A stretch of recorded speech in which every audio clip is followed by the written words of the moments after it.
here. Yeah, is there any relationship between number one, the subject sound, and number three, the reason I like monkeys? And then, yeah, probably not. So then, this syllogism fails the first test, so it's false. Okay. Any questions on that? Okay. You've already heard that before, right? That's not new. Okay. And for you, this is very similar, again, to Aristotelian or Platonic logic. If A and B, then C. They just rearrange a little bit, so we'll talk about it. Okay. So all Tibetan logic is syllogisms. So syllogism is what? What's the first part of syllogism? The second part of syllogism? Yeah. What's the third part? Reason. Yeah. Okay. So what's the definition for a reason? Any reason given. Yeah. So that's why, because I like monkeys, can be a reason.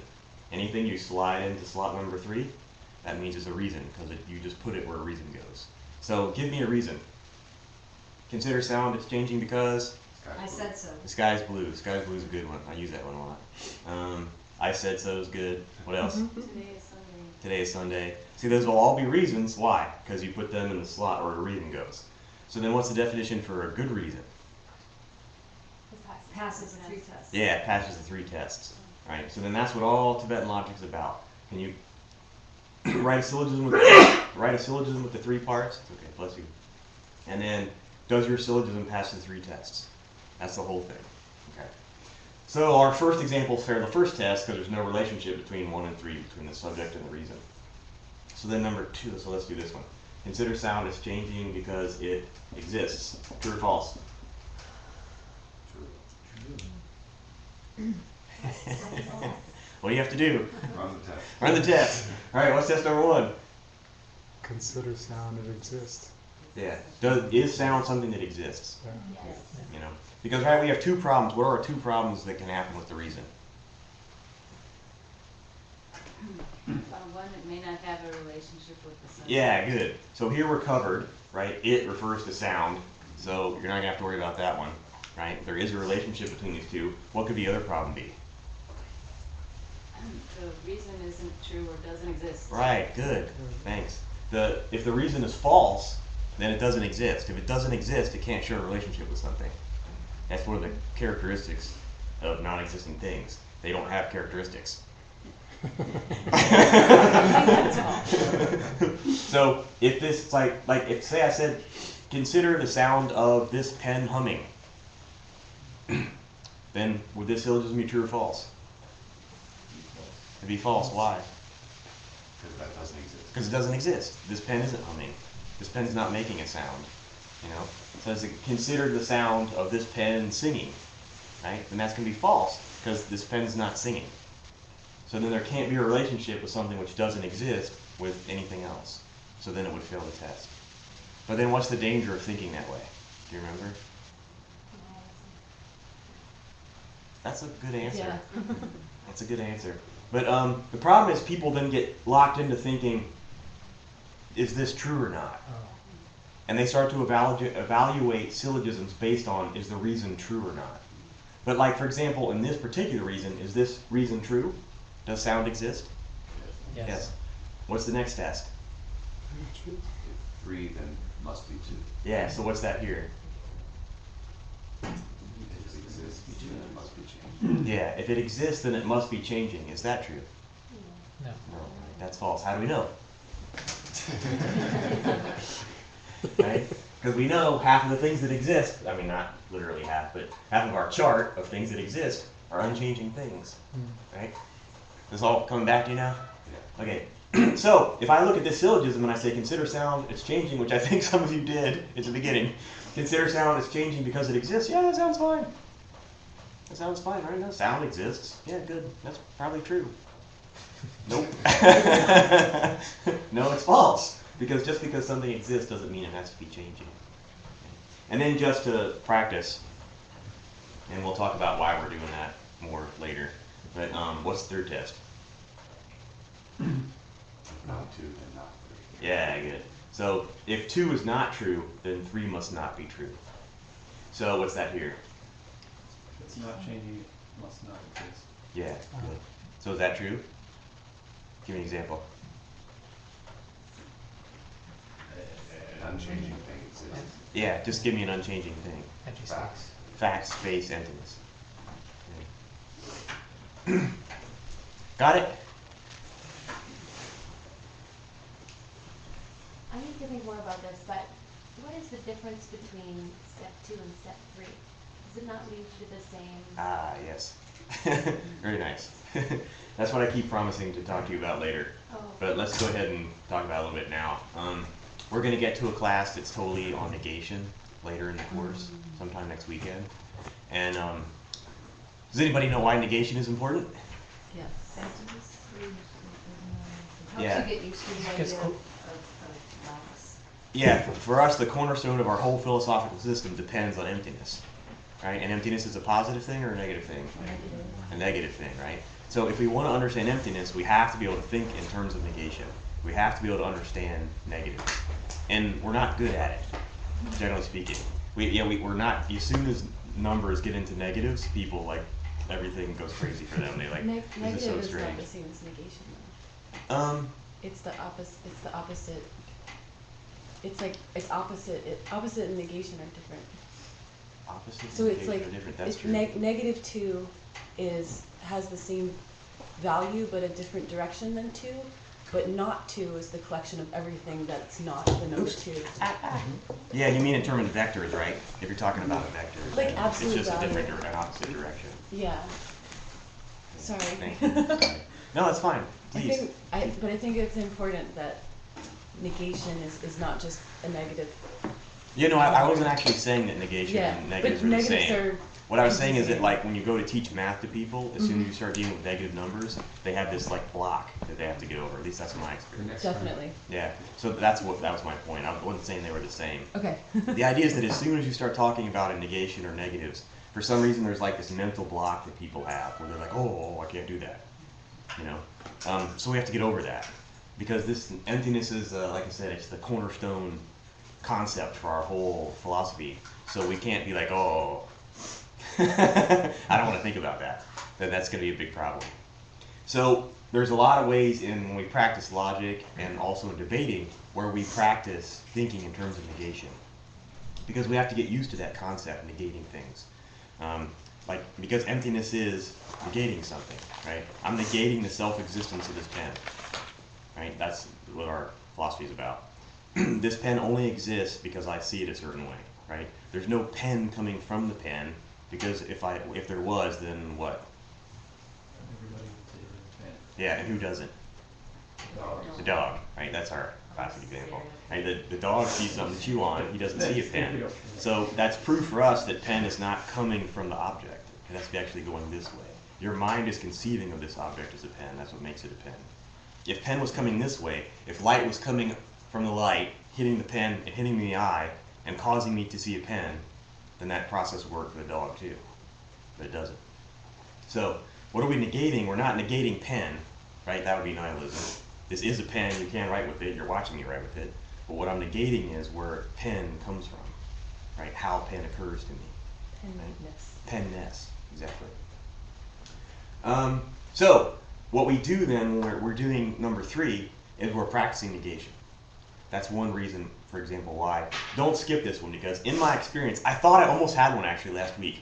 I thought I'd found one where this one was true, but this one wasn't. But then it didn't work out. Pretty much every one that I've tried, I leave the possibility open that there is that possibility, that one could fail this one and not fail that one, or vice versa. But in my experience, that's never happened. Any syllogism which fails this test will fail that test also. So then why do it? Because when you do this third test, and I would encourage you to do it, and we'll keep doing it, is because it's teaching you to negate things and think in terms of negation. The other thing we do, which again I'll talk more about at the end, is when you debate at the monastery, when you practice debating, you always start off with, so it's not true that, and we always start that way. And the reason why is, again, I think the same thing. You're teaching your mind to think in terms of negation. And it's really funny when we first started debating at Diamond Mountain, people get so turned around, you know. So that's not the case. What? Question. Maybe it's trivial, but one and 2, do they not always have to be related also, or is that? No, we just did one, right? That's specifically why I gave these two different examples. The consider sound changing because I like monkeys will fail the first test. And then consider sound is changing because it exists will pass the first test but fail the second test. Or are you asking me if it fails the first test, No, automatically fails the so I'm second asking test? about the first test is that one, that the subject and the reason are related? Is it not important that the subject and the assertion are also related? No, it's not important. Okay. These are the only three That's tests. cool. These are the only three tests you have to run. These are only qualifications to prove a correct syllogism. And then the only thing again that I would point out is that must is the significant. Don't miss that part because that's really important. If something exists, it must be changing. You have to do that part. Yeah, and anyway, in Tibetan syllogism, we say these are the only three tests you need to run to form a correct syllogism. I'm sorry, can you give me an example of one in which the subject and the assertion are not related and it still passes all three? The subject and the assertion are not. Well, they're never related, are they? They're never related.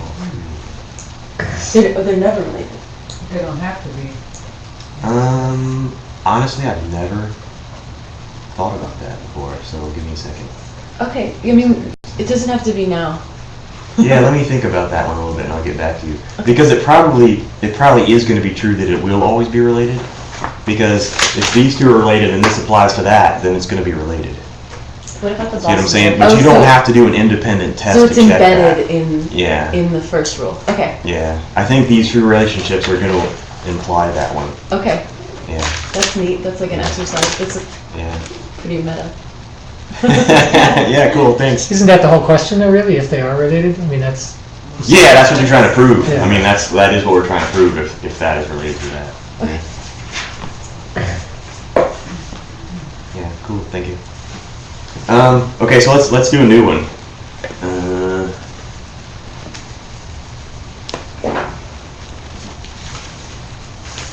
I wrote it down.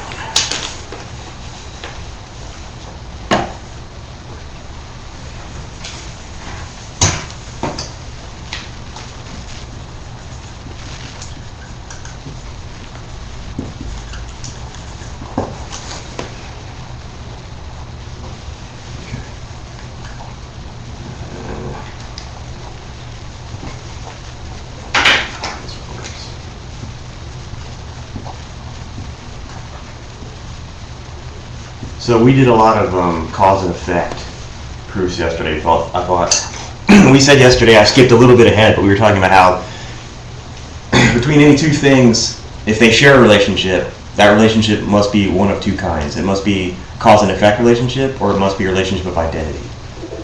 So this one's a relationship of identity. So consider emptiness. It's working because it performs a function. True or false? False. False. Yeah, I gotta rephrase that question. I used to say it better so that I pulled my answer out easier. Yeah, the answer to that question is always, let's run the three tests. Okay, so what's test number one?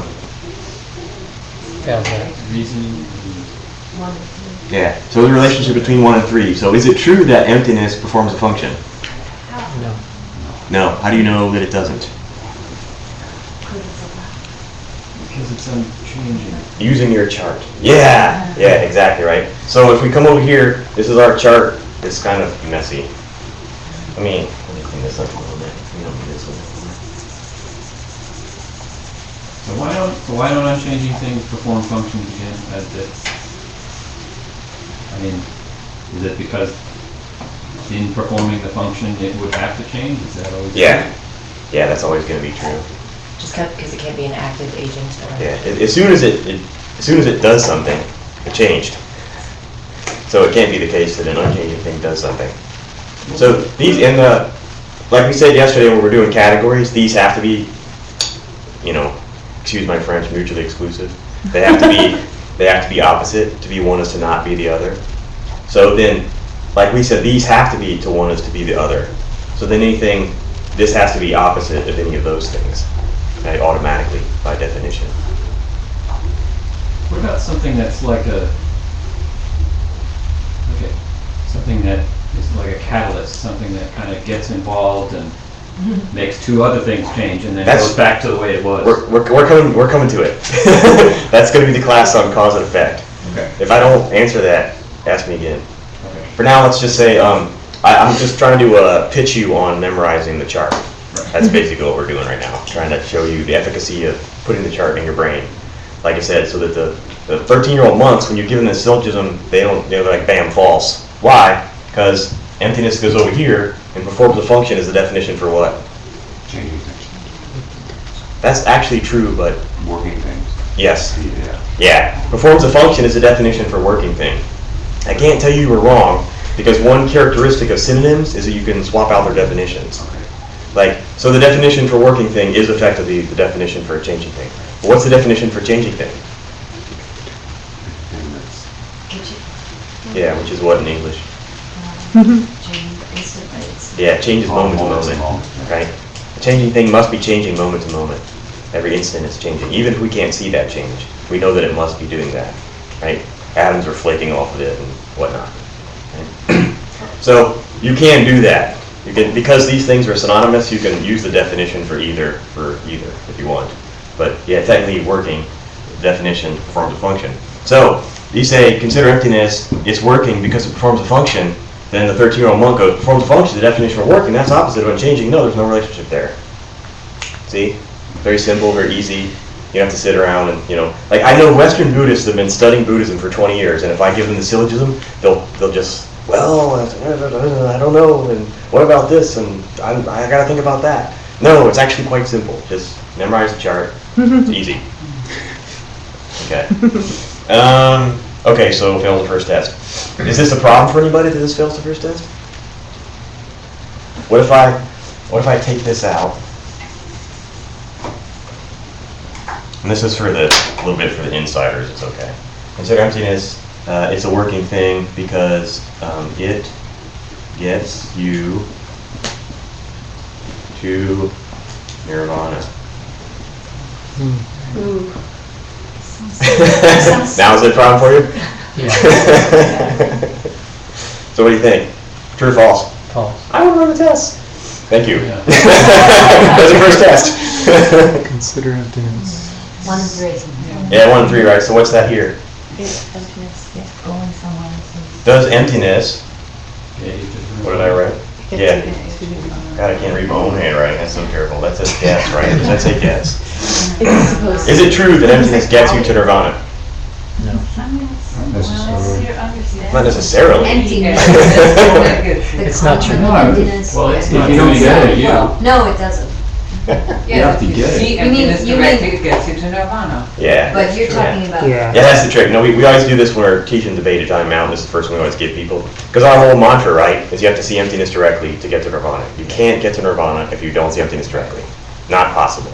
And that's absolutely true. But what trick did I try to pull on you here? The concept of emptiness as opposed to. Perception. Yeah, yeah. The concept of emptiness versus the perception of emptiness. Those are two very different things, right? See, a perception is what? Changing or unchanging? Changing, right? A perception is a changing thing. So the perception of emptiness, imagine I wrote perception, then does this work? Yeah. Yeah. Is there a relationship between emptiness and the direct perception of emptiness and getting to nirvana?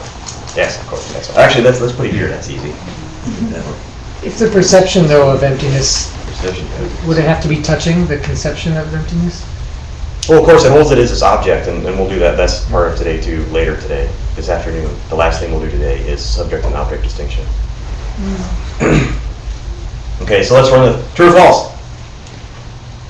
Do the 3 That's tests. my three tests. Okay, what's the first test? It's false. False. Is there a connection between the direct perception of emptiness and Yes. getting to nirvana? Yes. Oh, Yes, right, you have to. All right, what's test number 2? If 3, then must be 2. Yeah, 3 and 2. So if you get to nirvana, is the direct perception of emptiness a working thing? Yeah, because it got you. Yes. Yeah, it did something. Yeah. Right, it has to be. It did, it got you there.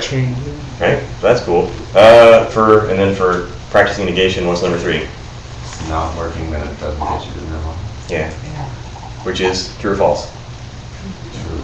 True, right? Emptiness itself can't get you to nirvana. It's the perception of emptiness that gets you to nirvana. So you're saying looking at it as an object, it's an untrue syllogism, but when you're looking Well, at it as can a perception, it's a true. emptiness itself can't do anything, Right. is the point. Because it's an unchanging, unfunctioning object. It doesn't do anything. It's like emptiness is going to come and save you. It can't do that because it can't perform a function. But your perception of emptiness, that's what we're after. Right? Because the perception of emptiness can cause something, can do something, can get you there. That makes sense? Are you okay with that, Michael? You sure? You look mad at me. Daydreaming. He went to his happy place. That's fine. I do that too. So then, as an object, no, but as a perception, yes. Correct. Got it. Yeah. So me and Evan used to love to torture people with this one. You know, emptiness can get you to nirvana. And they just, oh my God. So I gave you, you figured it out pretty easy. Okay, all right. Any questions about any of that? Process or subjects or charts or anything? I'm just curious to know, how do you know that the chart is correct? How do you vet the chart that we use to then Awesome. apply to this You tell me. system? How do I vet the chart? Do you use the system to vet the chart? Yeah. Theoretically, like I said, I'm supposed to talk about that today too. Maybe I'll do that now because I'm so excited to talk about it. So I left them up there. I started talking about the 4 schools and then I didn't get to the point. But I sort of did. We talked a little bit yesterday, right, about how you can't trust anything because the Buddha lies. What was the story about Buddha lying?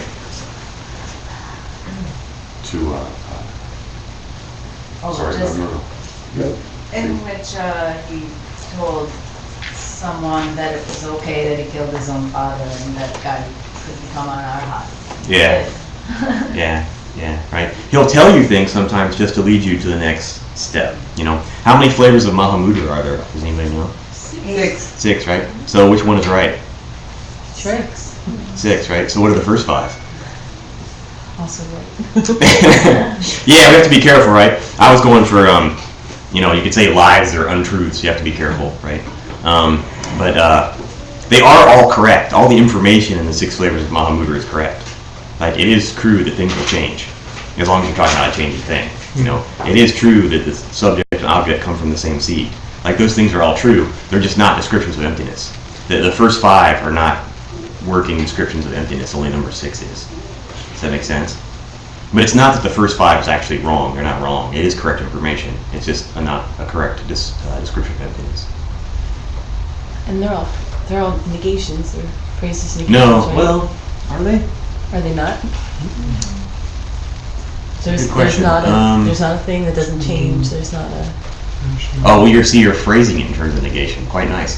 We talked about that yesterday. Why are facts negative?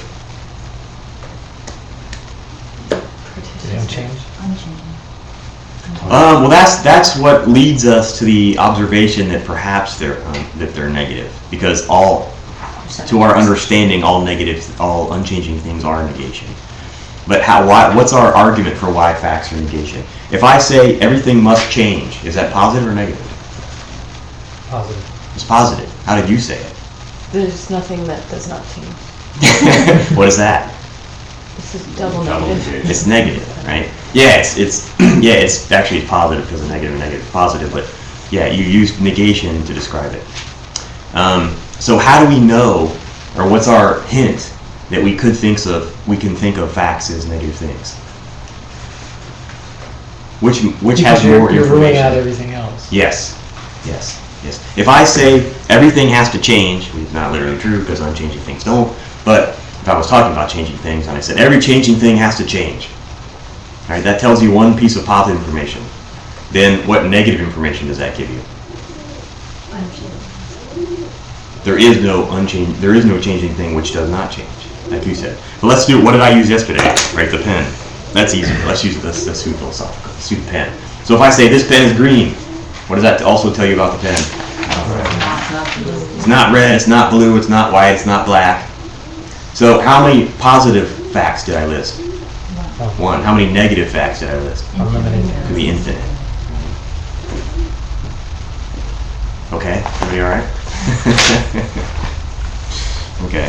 So are you then saying that facts are also negative, or are you saying that facts? Well, it's a debate, you know, you can debate it. I don't know that I would say that positively. Because I could, you know, I could debate either end of that. So then I just kind of leave it alone after a while. But you could definitely make the argument that all facts are negative. And like I said, I think, you know, it is true that anything which is unchanging must negate something. We can say that for sure. Okay. Okay. But the thing that I was talking about that I just got slowly sidetracked on again is the 4 schools. So when we talked about the 4 schools yesterday, we said you have to be careful, right? Because the Buddha tells some things that are slightly not true occasionally if it would benefit people. Same thing, just like Mahabuddha, right? The first 5 flavors are not exactly true. At least they're not good descriptions of emptiness. What about 4 schools? Or we could say 5, right, if we split the last one.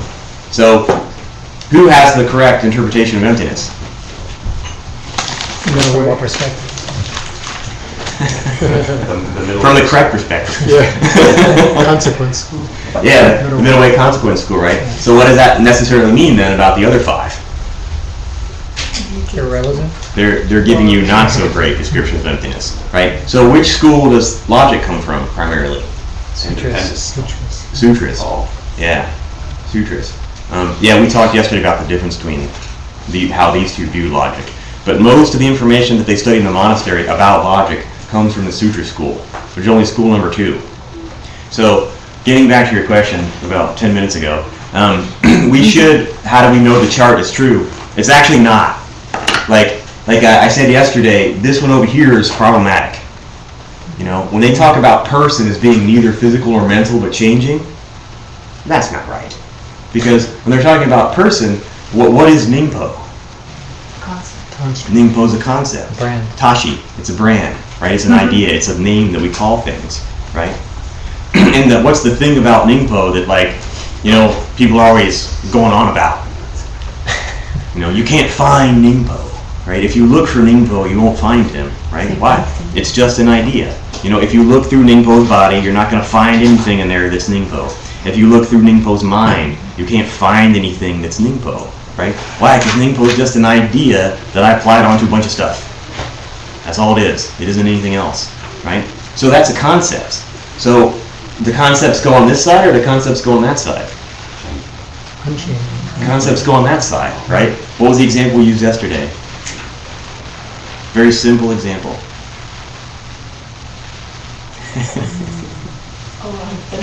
Blue. Yeah, good. The color blue, right? What's the definition of changing? Moment to moment. Changing moment to moment. Does your concept of the color blue change moment to moment? No, it can't. You know, it's probably pretty much the same as it was when you first taught it. You may have added a new shade somewhere along the line. Yeah, light blue, but it's its own concept. Yeah. I thought neither physical nor mental was the third category of changing. It is, that's what I'm saying. It's a It problem. says neither. She asked me, should you just accept this whole thing as true? I just, you know, Nyingpo's up here talking, he seems like he knows what he's talking about, or not, as you like. He's up here jabbering, he's talking all this stuff about how it's important to memorize his chart, so okay, I'll memorize the chart. Should you do that?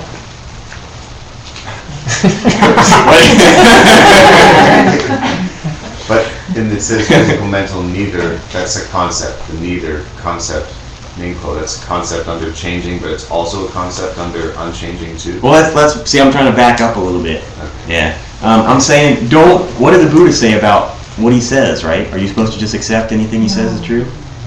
No, right? What did he say? Do you remember? Yeah, right? If you're going to buy gold from somebody, you don't just buy it, maybe the guy's trying to rip you off, you know? You got to cut it, rub it, burn it, you know? And what we meant by that, the cut it, is logic it out, do the syllogisms. So you got to check the chart, make sure the chart is true. So let's write it as a syllogism. Who knows? Somebody want to volunteer a syllogism? Consider person, maybe. I might have to adjust this. I didn't think of this ahead of time, so we'll see what happens. Consider person, which was our example of neither, right? So consider person. It's changing, right? Because if it goes here in the chart, it must be a changing thing, right? Then what's my reason? Because it's in the right spot on the chart. Right? Is that necessarily a good reason? Probably not, right? Because we're going to find out that this isn't true, right? So what if I want to do this correct? You know, consider person. You know, the concept of person. I would say it's unchanging. Why? Because It's changing because physical and mental are components of it, and they're changing. yeah, that's what they would say. That's good. Okay, let's go back. That's a good one.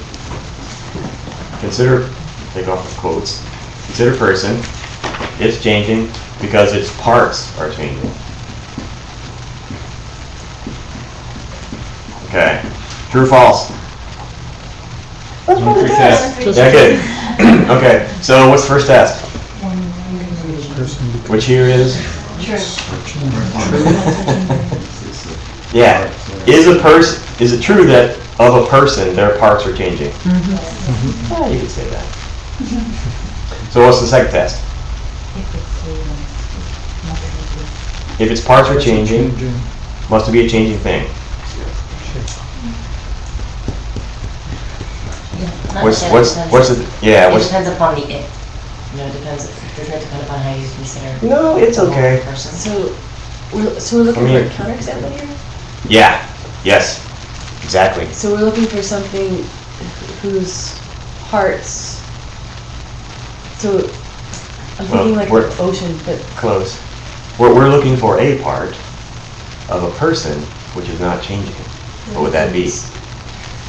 Well, Space, they're unconditional. yeah, it's just, Their soul, their soul. The concept of that person. Yes. Yes, the concept of person. The concept itself of person. Right? Can I be Nyingpo without the concept Nyingpo? can you not? Can I be Nyingpo without Nyingpo? Does it even make any damn sense? no. Can I be Nyingpo without the idea of Nyingpo? No. No, it's the last, it's actually the most essential part of it. The parts actually don't matter. You can take any random group of parts, draw a line around it, and label it something. But what's the last piece you need? The label, right? Is the label changing or unchanging? Unchanged. Unchanging. So, false. How could it be unchanging when it's dependent upon changing parts? Well, okay, let's do it. But because that's what we're supposed to talk. That's what I'm actually supposed to be talking about. How much time do I use up? Oh God. We're supposed to be talking about Cheech Rock. So let's do that. I think I'll turn this around because this is all good stuff.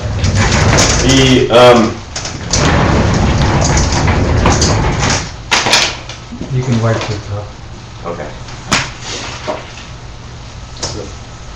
Uh-oh. I mean, like even the concept of Nyingpo is changing as you teach the class.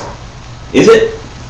Your perception of the concept of Nyingpo is changing as you teach it. That's the only thing. That's the only thing. You that switch exists to in this perception, case. you're fine. But that's the only thing that exists in this case.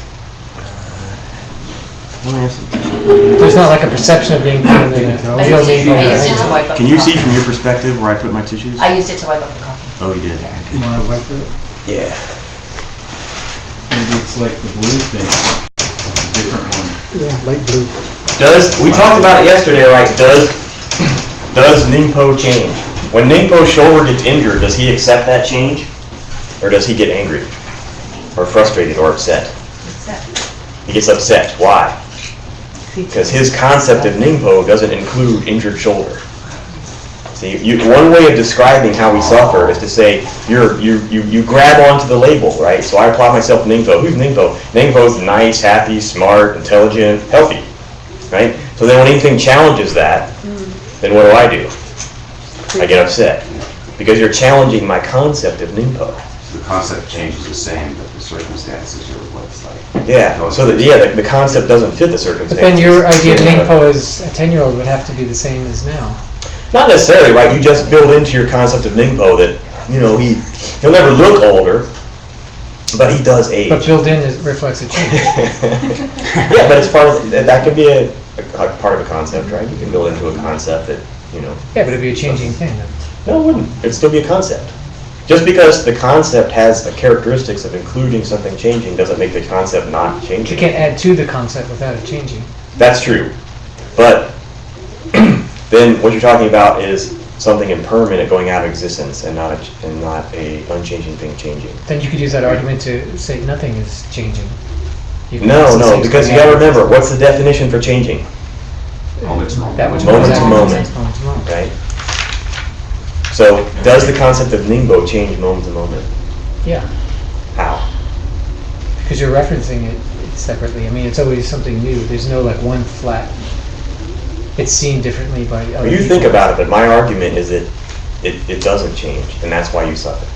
Because you have a concept in your mind of what you are, and then when something changes and it doesn't fit that anymore, you get upset about it. Like, for example, you know, Ningpo's health, like I said, Ningpo's healthy and smart and intelligent, and anything that changes or contradicts that then causes a conflict. And that's because I have this unchanging concept in my mind of what I am. But you can still be grasping to changing things. Yeah, sure. Anyway, so we'll talk about this some more. You're hung up on the idea that a concept can't have elements of describing something changing, and that's just not true. So let's see if we can prove it here. Okay.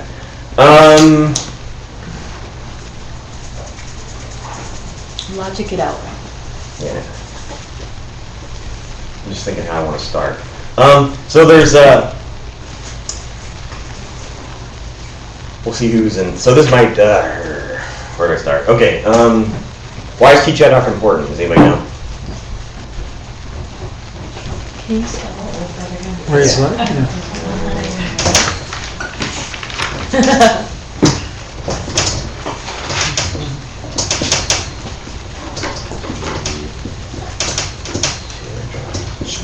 Chi means quality,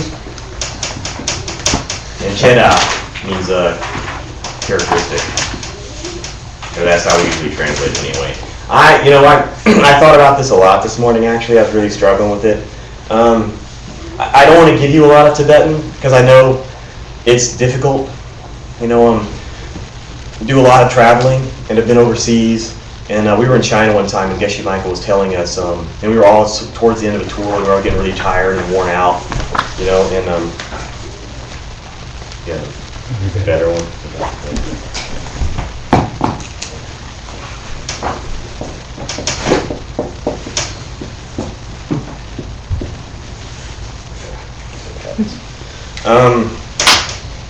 And you get towards the end of the tour, you've been overseas for like a couple weeks, you start to feel really tired and worn out. And Geshe Michael one time was talking about how it's just being in a foreign country is difficult. You know, when you're going down the road and you see a sign, your mind tries to read it. You know, and if it's written in squiggles, you know, you look at it and your mind wants, what does that mean? You know, your mind's like trying to work it out. What does that mean? And like if you can't read it, so you just start to feel tired and exhausted after a while, because you can't, like everywhere you look, you can't understand things, you can't read things. There's all these things you can't know, and it just starts to wear you down after a while. So like logic is difficult as enough as it is. So I don't want to really like throw a bunch of Tibetan at you because then I'm just piling on more things that are going to make your mind tired. So I don't want to do that, but at the same time, some of these things we don't have them in English.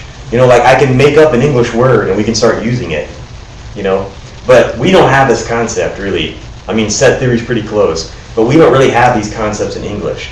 So I have this sort of tendency then to slip back into the Tibetan, because I almost think it's easier. If I just teach you what a chi is and I teach you what a cheda is, then you'll know what they are. And then we can use that vocabulary and it's just a little bit easier. Where if I start calling them quality and characteristic, you have a different definition in your mind for what a quality is. And so then you're going to always kind of struggle with it, back and forth. So it's less ambiguous. Yeah, yes, yeah, exactly. So that ambiguity is also going to make you tired, you know, and stress your mind. So I don't know. So I'm going to just flip back and forth between both and we'll see what happens. But anyway, the reason why quality and characteristic is important is because, does anybody know what are the five paths?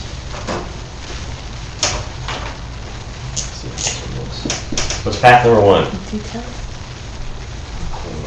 From the Heart Sutra, or ACI 1. Accumulation. Yeah, path of accumulation. I know some of you have to know this. What's the next one? Preparation. Yeah, path of preparation. What are you preparing to do? Yeah, so what's the next one? Path of seeing. Then what do you do after that? Adjust to it. Yeah, habituation, right? Because you're habituating your mind to what you saw. Habituation, something like that. And what's the last one? No more learning. What's the Alice Cooper song? Yeah, so that's this one. Okay. So, the whole thing, like we said, everything we're trying to do is see emptiness directly. Because if we see emptiness directly, then we say you're a once returner, or you're a stream enterer, and you're on your way out of suffering. So for us, the whole point of everything is to see the fact that this is coming this way and not that way. To see that in a meditation directly, then you don't have to trust me anymore. And you would know for yourself that's actually the way the world works, right? So that's our goal. That's what we're going for, this one. So what has to happen on this one? Does anybody know?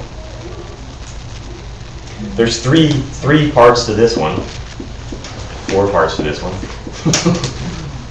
What's that movie? There's 15. No, sorry, 10 commandments.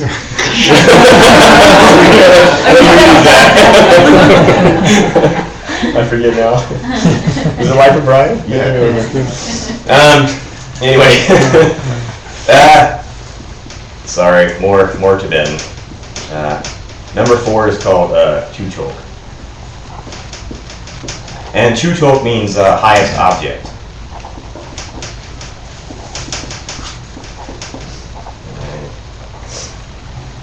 I misspelled chalk. And I misspelled chud too. That's fine. Yeah, I was gonna say. You guys, yeah. I can do anything up here, it's fine. So, number 4 is highest object. So, in the scripture it says if you reach this path, if accumulations, what are you accumulating? Merit, good works, virtue, because that's going to help you understand emptiness. And we talked about the end of the class yesterday, right? The only way logic's actually going to work for you is what? Can logic solve any of your problems by itself? Well, you have to have a certain scale. No, it's empty. Yeah, it's empty like everything else. So I know as many people who've been screwed up by logic as helped by it. So the only way logic is going to help you, really, the only logic is going to help you is if you're interested in helping other people. If you take care of other people and you plant good seeds, then the logic will support everything you're doing, and you could be a Tenzin, like we talked about yesterday, right? You can be a lineage holder. If you don't help other people, then you'll logic yourself into a corner, you'll get frustrated with the whole thing and quit Buddhism. And I've seen it happen lots of times. So, what we're doing here is we're accumulating virtue because that's going to help us understand what emptiness is. So, we're preparing to see emptiness. We go through our 4 stages. If you hit the 4th one automatically kicks you into the next one. And then you're on your way out of suffering forever. So that's why we want to study this one. If we make it to this one, we're golden, basically. So what happens here when you see highest object, what's happening? You're realizing Chichedrak. So what's that mean? Geshe Michael's example is you're making tea for your Lama. You go downstairs in the morning to make tea for him. You're making tea, you're looking at the teapot, and you realize what? It's dependent. Yeah, there is actually no teapot there. There never was. You're seeing shapes and colors, right? Because the only thing the eye can see is what? Shapes and color. Yeah, that's the eyeball can't make a decision about anything. The eyeball can't think, hey, that's a pen, right? The eyeball can't do that. The eyeball just thinks long, thin shape, black and white color, right? All the eye sees is shape and color. And your mind jumps in and says, hey, that's something, right? So you're looking at the pot, you see round shape, silver color, whatever, I don't know what kind of pot you got. Like ours is silver. So you're looking at the shape, you see silver color, and your mind goes, that's a pot, right? So you see that actually happening. It's just like film. Like film zipping, well anymore it's digital, but in the old days, back before they had Google, like we were talking about yesterday, can't even barely remember it. But in the old days, you're watching film, right? And the frames are just zipping by so fast that you think it's continuous. So what we say is the same thing's happening in your mind. Your mind's picking up shapes and colors, and then your mind's just popping out things so fast you're not catching it. Labels, yeah. So in this moment, what happens is you're the Wizard of Oz. You see behind the screen. You see the projector. You catch your mind going pop. You actually see your mind doing that. There's this really cool. But is it not at first saying like, oh, it's not a car, it's not a banana, it's not that, or? Well, that's Because we were saying it's going through all the things Yeah. that it's not. Yeah. Well, that's the Saltronica view, which is school number 2, right? So we have to reevaluate that a little bit. But we were talking about it, right? Why you want to think about that? Yeah. What did we say? You mean why it's good to see? It's good to start that way because it gets us closer to how we naturally negate things in order to, like when we see one thing, we're negating other things to actually see that thing. Yeah, I mean, in general, again, it's just another way to think about negation. And anytime we put our mind on negation, we're getting closer to understanding emptiness. So. But Frost and Geek would say that's not literally true. You're not. I mean, how would you have to tell him? every day you're zipping through the Rolodex. I don't know. Maybe. Doesn't seem likely, though. Oh, yeah. But there's this game we did one time. Susan Stumpf did it. I took course 18, it must have been, because we were doing this. Was it? It was 17 or 18. It must have been 18, I think. And we got to this information, and I was taking the class with Susan Stumpf, who's in the 3 retreat now. And she had us take a bag. She took like a paper bag, and she filled this random junk in it, and then she passed it around. And you're supposed to close your eyes, reach in, and grab something, and not look at it. So the bag comes around, I reach in, I grab something, and she's like, okay, don't open your eyes, don't look at it. I'm like, okay. And then I can feel my mind is like anxious. Like if you meditate and like you're sitting there, your mind's like, God, what is it? What is that thing? No, look at it. Go ahead, look at it. It's okay. Take care of it. Look at it. Your mind's just like going nuts. Like a cat in a box. Your mind's like, what is it? And your mind like desperately wants to know what it is. And she's like, just hold it in your palm. I'm like, and then she's like, okay, now, close your hand and feel. And then I start to feel, and I feel like a point. I just felt like one sharp point, and my mind goes, it's a staple remover. And then I was like, you can't know that. You can't know that. All you feel is like a little light weight in your palm and a sharp point. And my mind's like, no, it's a staple remover. And I'm like, you're crazy. And I watch my mind do it, It was really trippy. So try that sometime. Get like a bag, throw a bunch of junk in it, shake it up, reach in, grab it, watch your mind freak out. Really cool. So what was it? Was it a staple It was a staple remover. You see, it's good at it. It is quite good at it. It's excellent, right? It's impossible almost to catch your mind doing it because he's so freaking good at it. Or she's so good at it. Anyway, so this is what you do in that moment. For the first... That's what happens in this moment. For the first time ever, you catch your mind tricking you. You actually see your mind fooling you. You see that, there's just you can't see, like for example, you're looking at a pot, right? How do you know it's a pot? Can you see the back of it? Can you see the bottom of it? Can you see inside it? You can't, right? You can't. Like when you look at a pen, can you actually, this is one of Lama Christie's favorite proofs for emptiness. Can you actually see a pen? The whole thing. Yeah. It's impossible.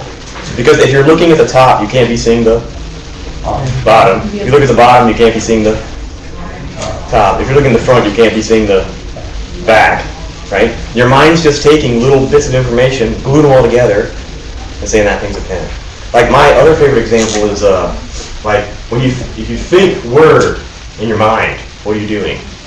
Right? You're thinking word. Right? Can you be hearing what when you hear duh? Duh. Can't really make a sound without a vowel, but can you do that?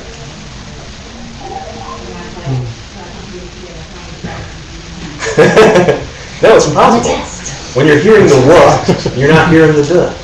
Right? So what's happening? You hear word duh. Your mind draws a line around it and says that's a word.